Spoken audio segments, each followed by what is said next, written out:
সাকিব ভাইয়াকে বহুত রিহার্সাল করিয়েছে, বলছে আরেকবার আরেকবার আরেকবার করে, বলছে তুমি ভীষণ কিন্তু নাচতে ভালোবাসো, নাচে না না দেখতে ভালো হতে হবে গানটা। সুপারস্টার শাকিব খানের প্রশংসায় এবার পঞ্চমুখ কলকাতার জনপ্রিয় অভিনেত্রী নুসরাত জাহান। এক কাপ বসে নিজের চায়ের কাপে চা খায়, খুব কম কথা বলে, সবার সাথে ভদ্র, and he is mostly on time.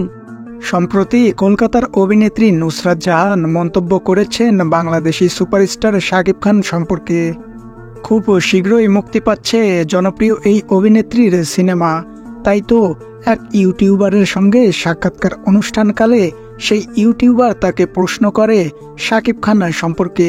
তিনি জানান যে শাকিব খান সম্পর্কে অনেক ভুলভাল কথাই আগে শুনেছেন, যেমনটা তিনি সময় মতো সেটে আসেন না, তবে তিনি সেটা কখনোই লক্ষ্য করেননি, কারণ শাকিব খান খুব ভদ্র। আর তিনি যখনই সেটে যেতেন তখনই দেখতেন খুব চুপচাপ বসে রয়েছে, সেই সাথে সময় মতো তিনি সেটে এসে উপস্থিত হতেন। প্রিয় ভিউয়ার্স, এই বিষয়ে আপনাদের মতামত কমেন্টে জানান।